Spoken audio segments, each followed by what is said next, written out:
Bournemouth's Alex Scott has opened up about his meteoric rise from playing non-league football in Guernsey to now being selected for the England national team in their final set of World Cup qualifiers ahead of the World Cup in Canada, America and Mexico in 2026.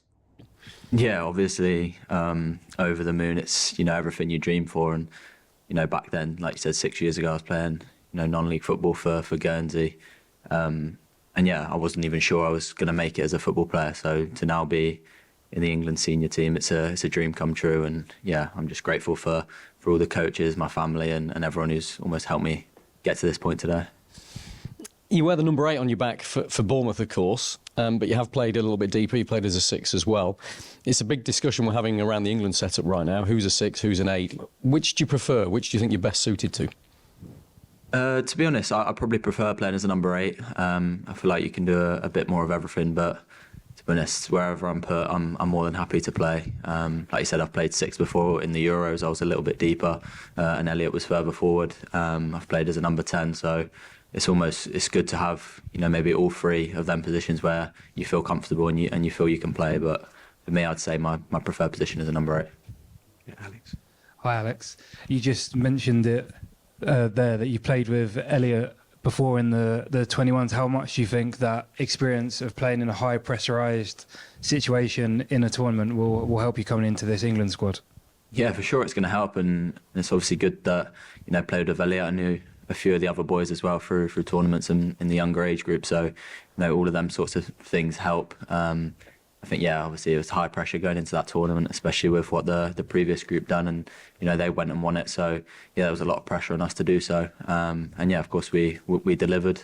But yeah, it's been good. I've been in the England setup now since I was 18, so it's familiar for me.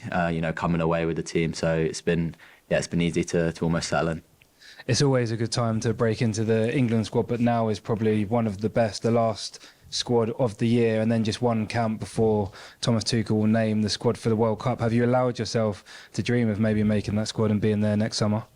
Yeah, to be honest, I don't think it's really sunk in too much yet. Obviously, that's the dream for everyone, especially the players here, is to be in that World Cup squad. But to be honest, I just want to come in, show what I'm about, and show the coaches here and what I can do and how I can play in an England shirt. So, I'm just grateful for the opportunity to be here. Of course, the World Cup is definitely a dream of mine, and I've just got to take it one step at a time. Enjoy this week now. If I get the chance to play, hopefully impress and show what I'm capable of. Congratulations. Iraola, obviously full of praise for you. I remember the Manchester City, Bristol City match in which Pep Guardiola said you were unbelievable in 2019, but 3 different knee injuries in 2 seasons.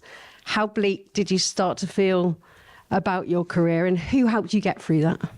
Yeah, it was definitely difficult. Obviously I had a great time at Bristol City where, suffered no injuries whatsoever. I played, most of the games there, and then you finally get your dream move to the Premier League, and as soon as you go in, you're out for 2-3 months. So, that was tough to take. And then, almost since then, it's been injury on injury. I had obviously the bad knee injury last year, and things are starting to look on the up. And then I go and break my jaw the last 2 games of the season. So it's been tough. The injuries have been tough. I've had great people around me. Obviously, my family being number one, and all the staff at Bournemouth, my friends as well. Just getting around me and making sure I'm okay at all times and pushing me, to be honest. But yeah, the club were brilliant.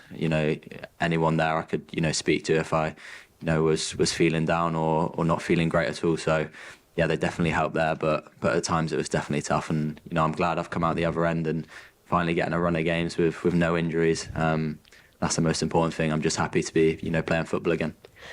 Certainly taking your chance. An outstanding season. It's quite a commute, though, from Guernsey. So is it a special moment for you and your sister over those many journeys that you made to St George's Park, having a Lioness on your team? How much has that helped you, and how happy are they all for you now? Yeah, I mean, growing up, we would fly over every weekend together.